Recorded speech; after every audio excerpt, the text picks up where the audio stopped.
Every time there is a mass shooting, all society talks about is guns. And by the way, Paris is one of the places in the world that's toughest on guns. No protection whatsoever.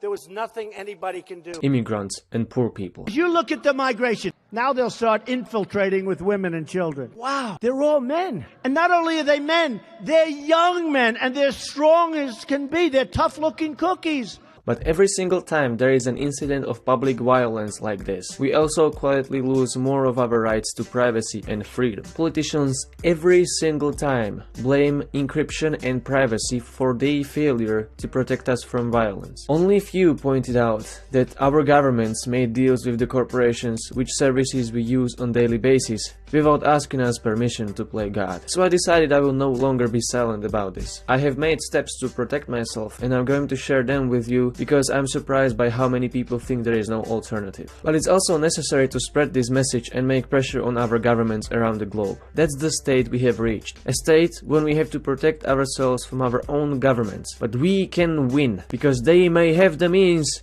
but we have the numbers. Have you ever thought to yourself that it seems like everything is justified in the fight against terrorism? From killing toddlers and grandmas in the Middle East to aggressive corporate censorship of our activities on the internet and social media. I had this thought for a long time. Every time there is a suicide bombing or shooting somewhere in the West, the public reaction always makes this thought more vivid. After the Paris attacks, everything was blamed on Edward Snowden and encryption. Intelligence officials and politicians claimed that the ISIS used encryption even though there was absolutely zero evidence for it. To me, it also looked like media stopped doing journalism for a while. Everything politicians said was taken as a fact. Number of articles appeared repeating the same nonsense about how ISIS may have used PS4 to plot the attack. All the mainstream media joined the fuss even though there was absolutely no evidence for it. It was just a crowd effect that originally started with one Politico article about communication systems through PS4. Yet it's amazing to see what the power of fear can do. I found this ridiculous article on Forbes explaining how an ISIS agent could spell out an attack plan in Super Mario Maker's coins and share it privately with a friend, or two Call of Duty players could write messages to each other on a wall in a disappearing spray of bullets. Now I'm trying to imagine this.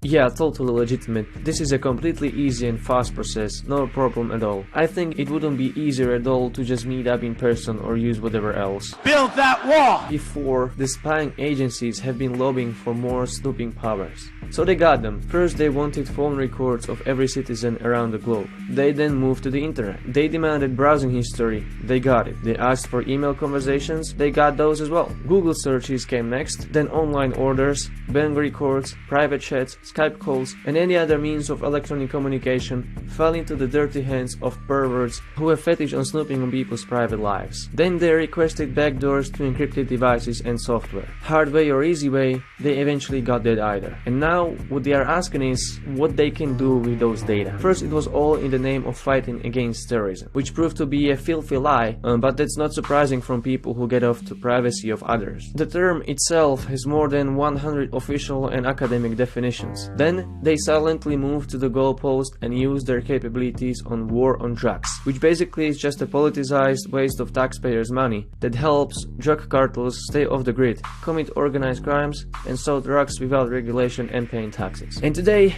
we are being stripped of our fundamental amendments in the name of fighting against extremism, quite possibly the vaguest term ever created by the pinnacle of human stupidity. The question now isn't whether we are reaching a surveillance state. We are surveillance state already. The question now is, what are they going to be doing with us now that they've got us all bare naked, trapped inside their test tubes to study how we can be of danger to the national security? We know they don't do it to protect us from terrorism, because they admitted A. Bulk collection doesn't help, If anything, it only makes it harder. B. They have actually prevented zero threats of terrorism, yet they still keep pushing and asking for more powers, so they must be doing it for something else. It impresses me how much money must go wasted in here. Just the budget of the NSA is $70 billion a year, which is more than the entire defense budget of Russia. FBI now owns a $1 billion facial recognition tool that uses mostly photos from driving licenses. Just one tool that cost $1 billion. And with that tool, they still couldn't prevent Orlando mass shooting, even though Omar Mateen was investigated by FBI and was on their watch list. With all the technology, he still slipped through and killed dozens of people. If you didn't realize all those money comes from taxpayers, thinking about this too, there is a way how this thing could be abused. For example, if they had the motivation, they could find a match of your criminal lookalike, which has happened in the past by accident, and get rid of you at any point in time. Privacy is dead. It's gone. But here is how we take it back. By protecting ourselves, by compelling our rigged governments, and by spreading the message, we can still keep the value of privacy alive before it's long forgotten by a new generation who hasn't even lived in a private world. If we prevent that, we will eventually make it happen. We could write internet constitutions of human rights that will fundamentally protect all of our rights online, just like it used to before the era of the internet. We can make the spies to work on warrant basis again. It's necessary to make clear we aren't against spying and don't want an unbreakable encryption, but we are against bulk collection and spying on law-abiding citizens without the warrant, with spying agencies treating us all guilty until proven innocent, with the only problem that in one way or another they can make us all guilty. If you think you can't do anything to protect yourself, don't believe it. I'll give you alternatives on everything on the internet. For email, you shouldn't use anything from Google, Yahoo, Microsoft or giants like this. If you use Gmail, not only does Google or Alphabet, oh god what a terrible name, sells your private conversations to the NSA, they also trade it to the marketeers. There is a way you can use any service to asymmetrically encrypt all your messages, but you'd have to do it for every email and every recipient individually. Services like ProtonMail have used this same technique but made it invisible for you, so all your emails are encrypted by default, but you don't have to do anything. There is even a great Android and iOS app. It's not perfect, but it's certainly 100 times better than Gmail, and it's a step in the right direction. There is no advertising, and you have a protection against bulk collection. For instant messaging and calling, use Signal from Open Whisper Systems. These guys are absolutely amazing. All messages and calls are end-to-end encrypted.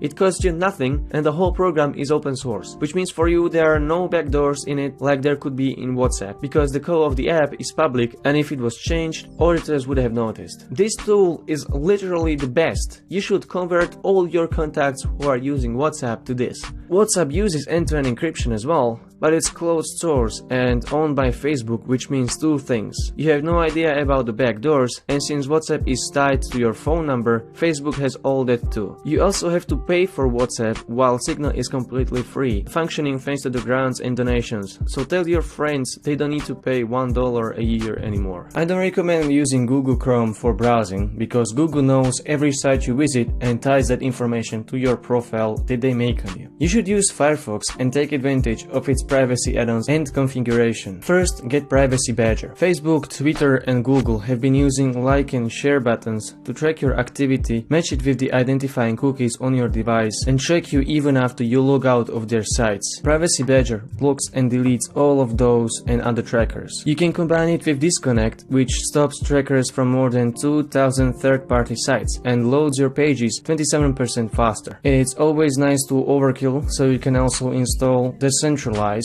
which kills any other attempts of tracking you through the web. You can install Microblock or uBlock and not Adblock, because Adblock is paid by companies not to block their ads. After that, you should also delete your cookies at every instance, because the websites use cookies to also track your traffic outside their pages. Self-destructing cookies add-on deletes all of those cookies. However, there are some kind of cookies that rise from the dead. They are called zombie cookies or super cookies. These special unkillable cookies cookies cannot be deleted manually. But fortunately, there is an add-on called Better Privacy that can delete and destroy them after you close your browser. So when you install this add-on and you close the browser, this add-on will eliminate all those zombies and super cookies. Another way websites can track you is to use browser fingerprint. Browser fingerprints combines browser configuration, version of your browser, version of your operating system on your device, type of your device. They can even tell which add-ons and plugins you have installed, which versions of them, and all the other browser configurations that you have installed. And all of this contributes to a very unique browser fingerprint that the websites can use to identify you every time you visit their website. So you can use random agent spoofer to get one step ahead of these sneaky bastards. Lastly, you can also install HTTPS everywhere, which will encrypt your connection with every major website, making it more secure. This will give you a general protection against web tracking. You should know that there is also your IP address that reveals your identity as well. IP address can be hid only using virtual private network or proxy servers. That's a topic for another discussion. This configuration will protect you from web tracking and from websites to communicate your data from one another, because those data will be deleted right after you finish.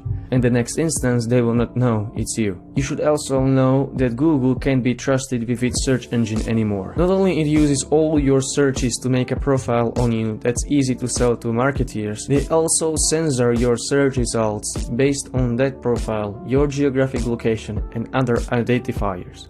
Some personalization might be okay if you want to see content of your interest, but if you are searching for news and facts, you should be given as neutral position as possible. And Google has been proven in the past to censor, for example, extremist search results, which can be interpreted, of course, in various ways. Therefore, I use DuckDuckGo as my primary search engine, which gives me results based on the search terms and not on my profile. It doesn't track anything you do, like Google, which sends the information of your search to the sites you visit during your search. So if you search for poached eggs, the sites you click on will now have all that information in their hands because Google sold it to them. DuckDuckGo doesn't do that, so your search remains yours only. Your soul is mine. These tech giants are selling your privacy for peanuts. Facebook sells your entire life on its social media, that is your profile, likes, pics, chats, and everything you do on Facebook, for about $5. That's it. That's how much of an individual value you are worth to them. You could sell a piece of shit for more than this.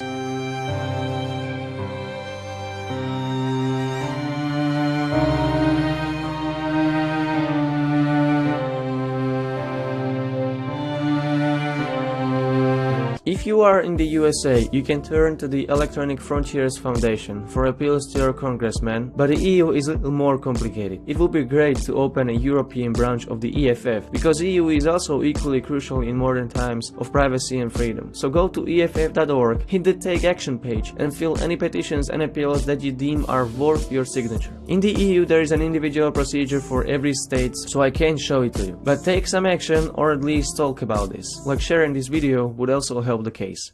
And me? Fuck off!